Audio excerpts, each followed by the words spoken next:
okuwa ekitiibwa endooli teziri mu kibiina kya NUP ziva ku ki ya kitegeeza nti olwedde guno omulamwa gukulaga nti endooli weeziri omulamwa gwo tetwetaaga kubuuza mwami wa Iswa naye waliwo endooliito endooliito zo weeziri okusinza ku mutwe naye kyabadde kituuza ziva ku ki ndowooza engeri gye tuba ne rawundi ey'okubiri bajja kutubuulira kubanga wabaddewo nnyo ebyotolola naye kati omulamwa gwatugambe ziva ku ki weeziri naye si kyekikulu era tugabye natugamba nti byampuuga tuli mu byakuza wa Buganda tikikulu tuli mu kuza abaana ku masomero ng'oyogera mpuuga kati vice deputy president kakati ekisooka mwambusuula nze ekintu kino kyanze bwe natandise okulowooza ku mutwe guno gwanzizaayo okuva nga people power etandika. People power ejjanga kisinde ekisinde tekyawukana nnyo n'enkola ya movement gye twalimu okuva mu 86 paka twagenda mu nkola y'ebibiina ebingi mu kisinde nga bwe mukirabe nga mukiwula ekisinde kitambuliramu endiga embuzi era bw'osanga ekisinde enkoko embizi zonna zitambulira mu kisinde kiba kisinde era nabaga nti kisinde kyante tusobola kuba pure nti temwabaddemu ndiga mu kisinde because kiri multi ideological si kyandowoozeemu kakati ekisinde kino time etuuka kati mu kisinde kino mulimu abantu abayingiramu nga bonna aba people power mwami Lutamaguzi nga wa DP naye nga wa people power nosanga abantu omulala n'abamu baali ba national resistance movement naye nga ba people power katinka simire like almost negundi time awe yabeererawo nga ne mwami muganda wange olw'emiyaga people power era enkuŋŋaana ezimu oziraba nga bagendayo mbwate kamwa ba NRM anayambadde sati ya NRM ate wangulu kuliko akakofiira people because it was multi ideological abantu abatali bandowoozeemu naye nga bazze wamu kakati ekirala pepa weetuuka eyagala okuwandiisa ekibiina ky'ebyobufuzi era nze omu ku baali balowooza nti kyali kizibu nnyo mu kaseera ako lwaki people power yakkirizibwa kubanga kaseera kaali katono bizibu byali bingi naye there was COVID lockdown. Yes, naye ekibiina kyewandiisa ekibiina bwe kyewandiisa ne kifuuka National Unity Platform. Kati ekibiina bwe kijja kyaliwo ne kikyusa eri nga tunagenda nayo bakifuna batya naye mwambusuula olaba ekibiina bwe kijja then ekibiina bwe kijja kifuuka ideological ekibiina kiba n'abantu abalina endowoozeemu naye nga kiva mu kisinde ekizze n'abantu bonna kino twakirina mu 1996 nti bwe tugenda mu kalulu ako tetwagendamu nti twakagendamu nga movement mu 96 era movement eyo bwe tuba tugigendamu ogiraba ti ne gavumenti esooka okuva mu 1996 paka 96 yali ya mukagoza Dr. Paulo Kawanga Semwogerere owekitiibwa Sebaana Kizito Delete bonna bali muli kubanga ekintu kyali kyawamu kakati mukulu moderator atulimbiamu the movement was mono ideological but multi-participatory whatever you come naye tojana no yes whatever no Mami Romushana I wanted you to leave before oli mukudayirira bintu bya sentebe genda was in the movement kubanga Mami Romushana chenja okutegeeza nti bwe tujja mu kiseera ekyo kati ekiseera ekyo kyekimu NRM kyali eyitamu okuva mu 86 paka 96 almost paka 21 nga tugenda multi party ye system eyaliwo mu kiseera that would be the people power that would be the endowooza eyo nti mu kiseera ekyo abantu bangi ab'endowooza ez'enjawulo bali muli kakati bwe bamala okufuuka ekibiina ky'ebyobufuzi kati endowooza etandika kyobolabola wano oyogera nogamba Lutamaguzi otugamba oli wa DP ate mu amendment eri mu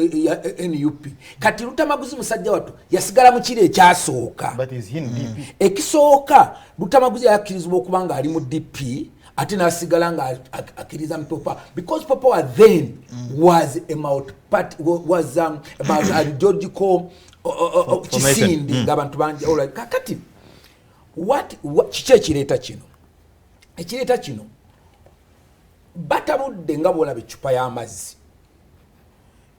echupa mujibira no take soka mu eno ya wava water eno no toka mbuto no mano teka mu mafuta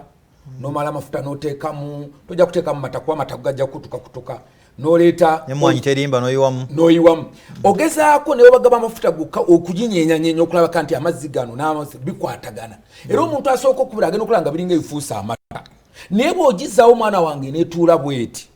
ogenda okulanga buli kimu kirina okweyawula kati mpuga ali wansi ali waggulu awo kati kasitekakkanamu bweti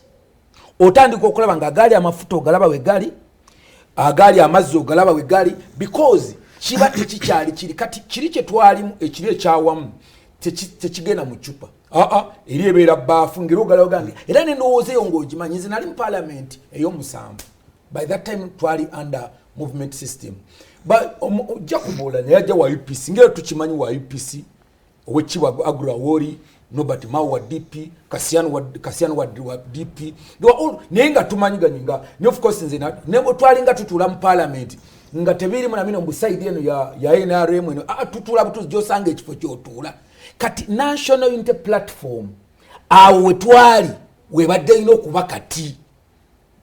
naye nga teriwo nga kibiina eriwo nga movement era ya people power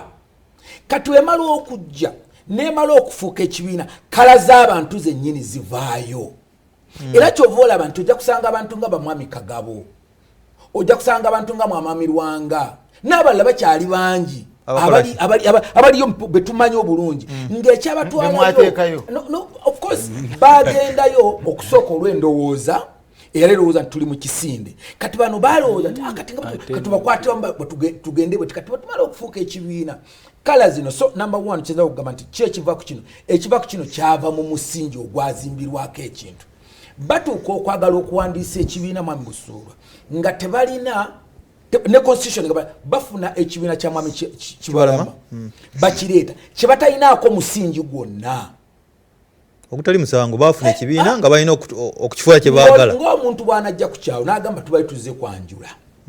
naye abaami abazze okwanjula tebazze waliwo kuno omusajja atalina mukyala olubakubakubaawo bwana ewali agati oba bali tebazze mbadde mulinda nze wendi teina gundi yonna tobaddeewo nkola omutwala n'azaala abalongo tozaayo birabo ya osobola okuzzaayo naye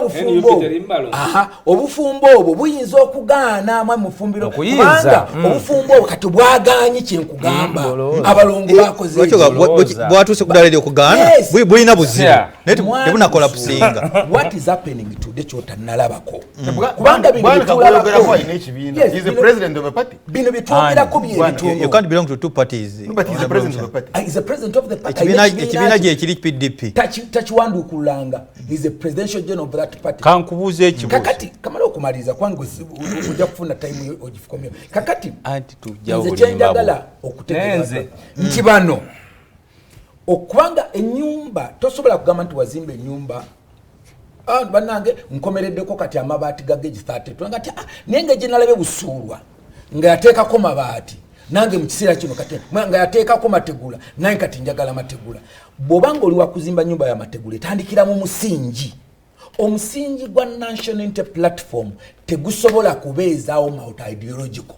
President Museveni, if you compare, because nabadde ntunuulira between 1986 ne 1996 those 10 years President Museveni yakitegeera n'amanya sale ojjodde ebbali gundi kati wano njagala Sam Kalega Njuba we may not be able tetulowooza kyekimu politically but I need him wano wetagawo Sebaana Kizito wadde era mu government oyo yonna eyasooka Mwami Busuulwa oyinza okwejugiza nga almost 70% of the people tebalina mu nsiko bano bonna batumwi ne bagenza okujja bavudde mu nsiko ng'amaze okumanya nti amaze okunywera kakati bano omululu gutuuka kati bakololera ku kizigo they can't survive bali ku kizigo bakolola kati bwamala okujja kati bano bonna bajja bamami mpuuga bajja mukyana Mboozi bajja ne bano bonna bajja ne bagenda okujja basangawo akabondo kabali abatandika nga bola bali 27 bali mu nsiko kati bano tebafunye buvunaanyi bugumiikiriza ganti let's tap in the resources y'abantu bano nga Museveni giyalina Museveni yaganaga nti okay nzize niye abantu envudde mu nsiko tebabadde na experience emala. I need people who are in experience. Netaga Sebana, netaga Kawanga. Netaga John, netaga Kawanga, Paul Kawanga Semogerere. Ne wankubadde anti Paul Kawanga Semogerere amwesimbako mu 1996 nga janga presidential candidate. Niyo de ramaze okumuwa brain how to lead kakati bano. Basajja battu. With all this ne ile experience bevudde bagampuga myaka 2 oyabewo kakati tumutegera bulungi olw'ensonga nti tavudde tali original mu kintu kyabwe kati balemeddwa nti gino emyaka 10 egisooka oba otandisa organization ng'eringa ya national interplatform oba ng'eringa ya NUP nga kyali kisinde you must tap into experience y'abaana abasize kubanga gwe ekintu ky'oyingiddemu otandika kitandika experience eno gitapinga ne bwe baba tebakkiriza